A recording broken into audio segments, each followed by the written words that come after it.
Hey witches, this is Dawn from Aurora Dawn, and I'm using a new setup on my camera. I have this camera clasp, I think, and it has a clip, and I have a tripod, but it's made for a camera, so hopefully this will all work. There's no more shaking because I don't have my the clamp connected to my wobbly desk that I have my laptop on with my notes. So hopefully it'll be good this time. Okay, so today I wanted to talk about rituals because I really want to put together some new rituals into my daily routine. I have some rituals that I use today and they work really well and I like them, but I want to expand into more in the area of like health and money, success, all that good stuff. You know, everybody's always looking for, right? So I was hunting around on the internet and I found an article by Scientific American, and it's scientificamerican.com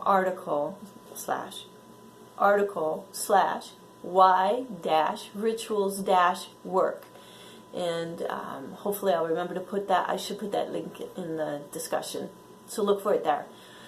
Okay, so it seems like there is something here with rituals and helping people with grief, helping people with anxiety, helping people with getting over issues, things in their life.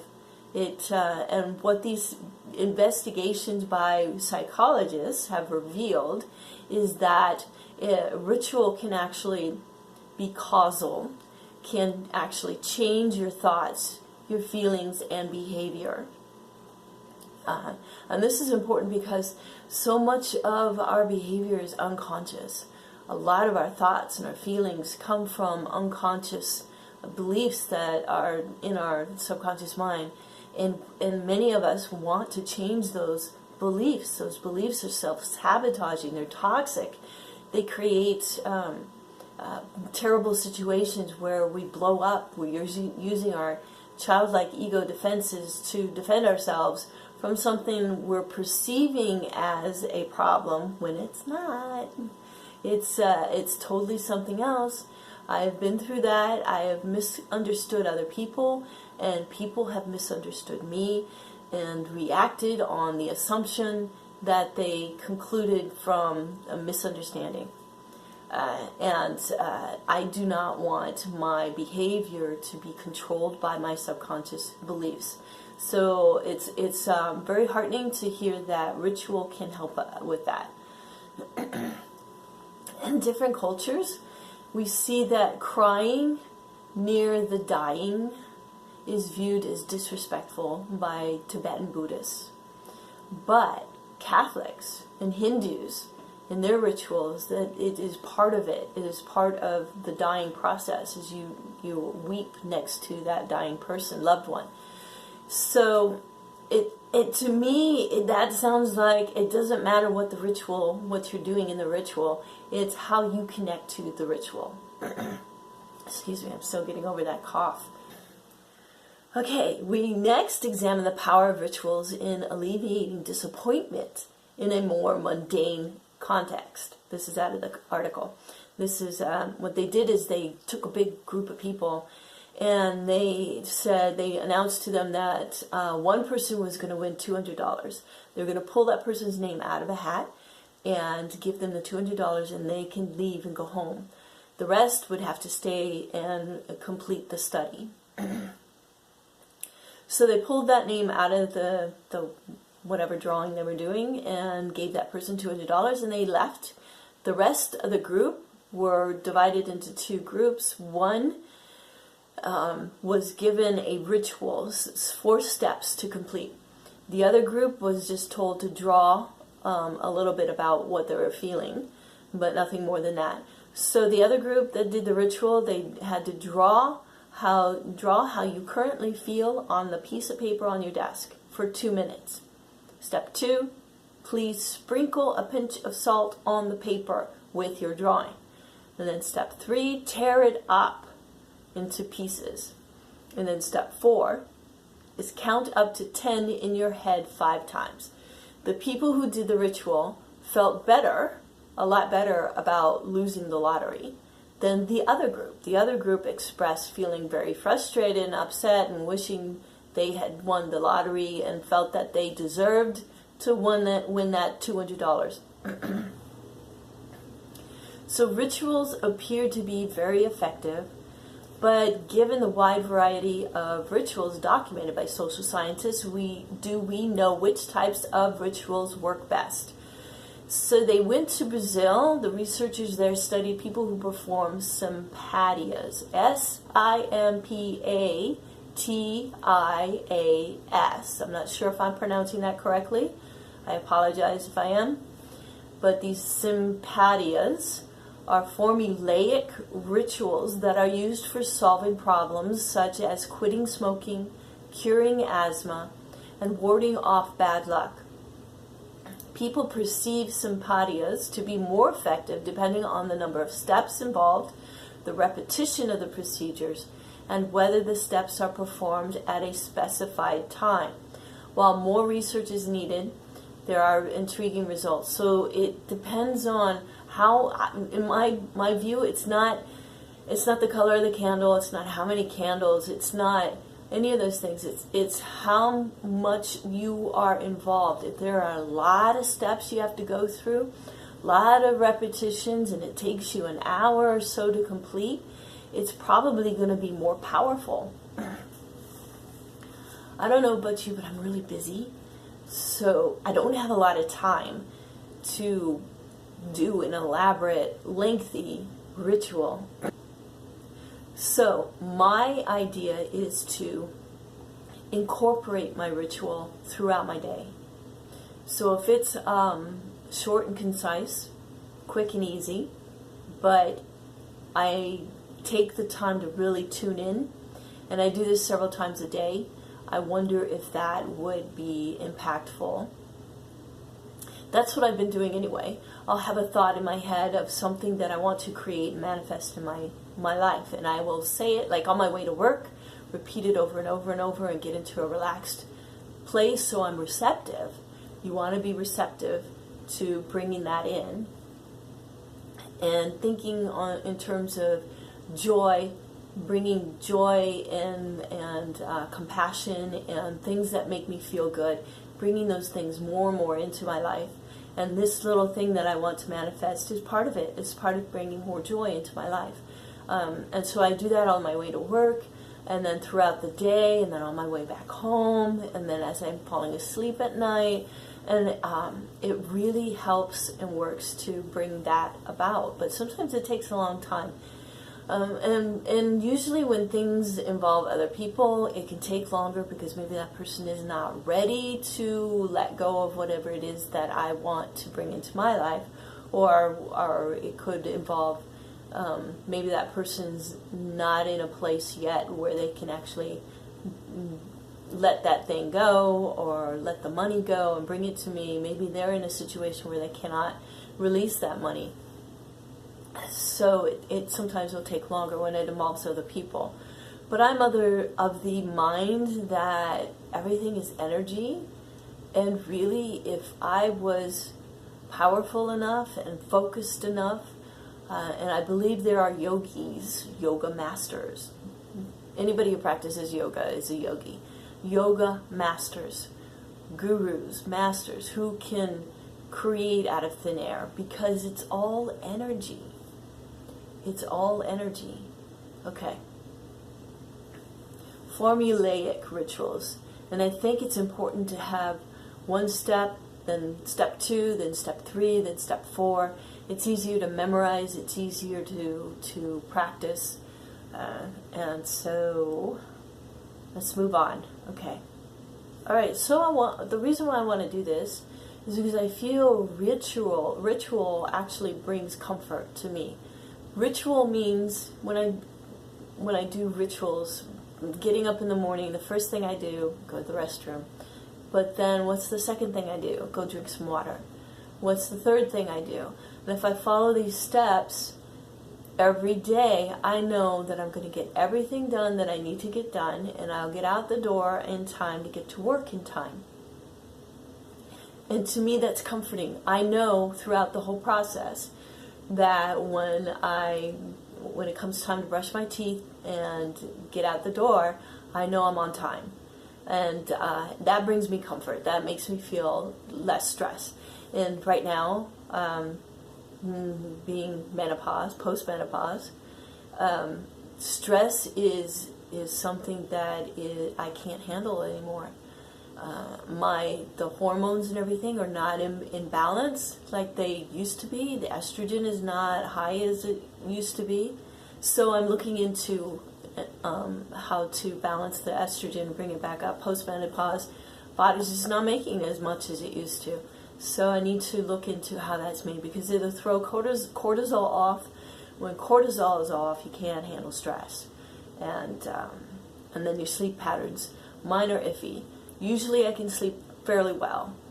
Usually I sleep through the night, but there are maybe 1 or 2 times a week where I get up in the middle of the night to go to the restroom, which I should be able to sleep through the night, but some reason the cortisol must be getting a little higher.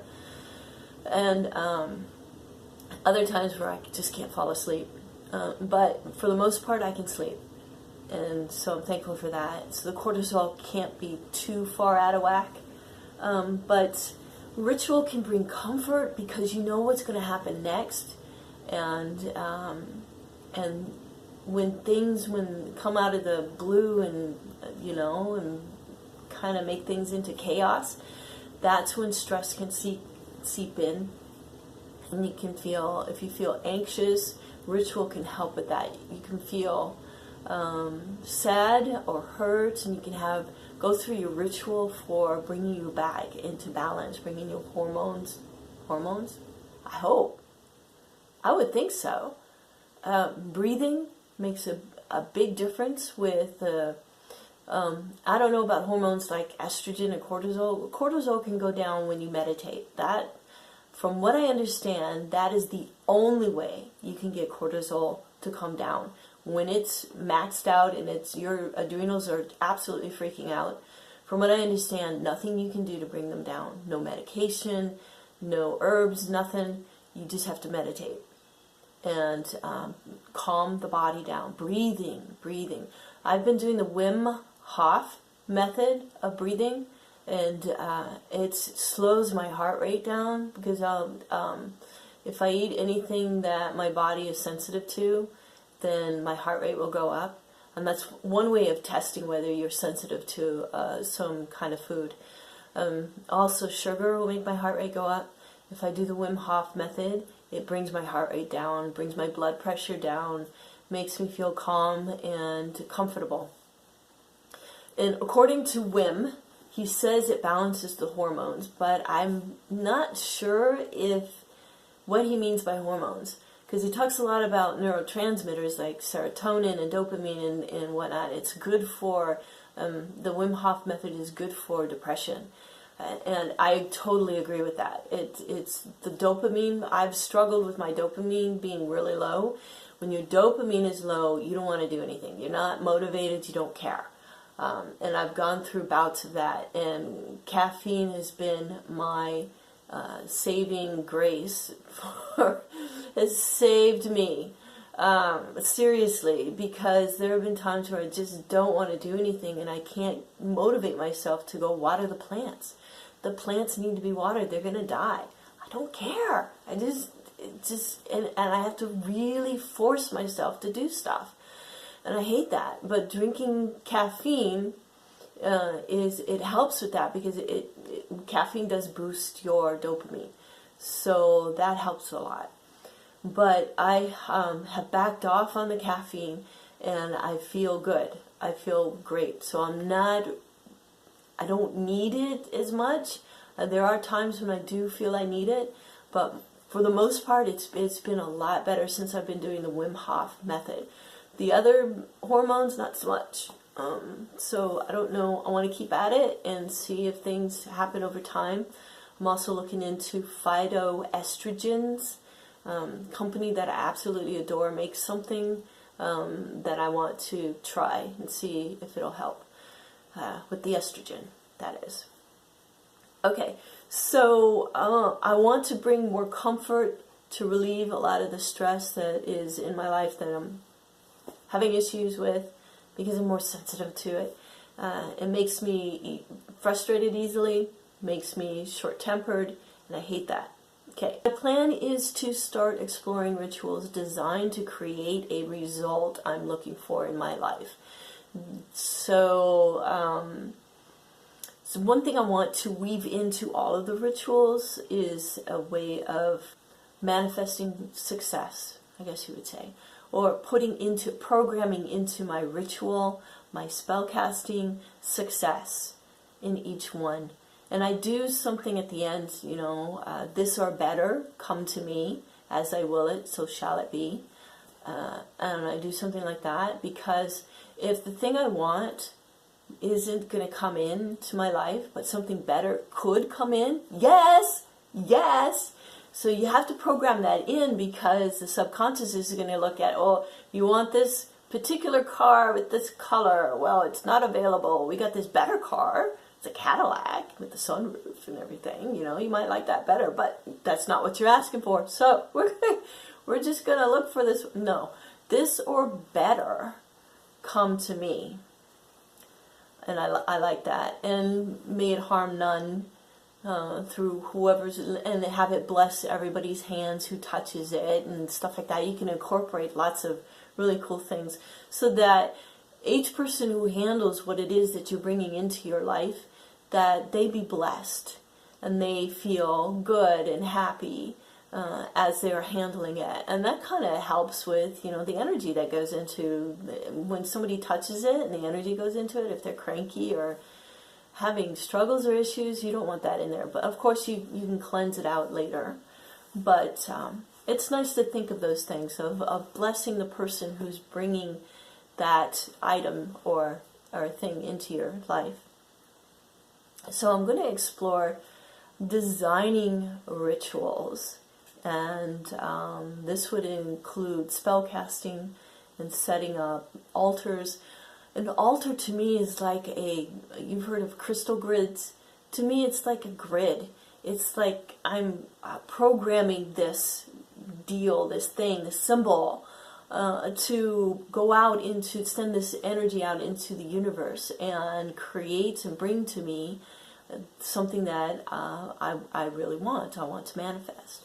So, and it can be beautiful, it can be extravagant, it can be expensive, it can be simple, it can be earthy. Go out and pick up some rocks out of the yard, and a twig or two, and some flowers or whatnot. It can be anything that connects to you and makes you feel good. If it engages your emotions, if it engages your energy and helps you focus in on what you want, that to me is a very successful ritual. So I'm going to look into that and start creating that, and I want to share it with all of you. So hopefully you'll get some ideas and be inspired. I think it's important for us to work together and to help each other.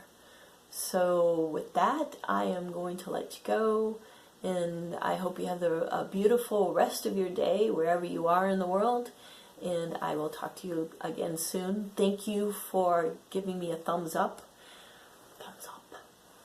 on this video. Thank you for watching this video, and thank you for your comments. I love to read your comments, so thank you for that. And I will see you next time. Blessed be.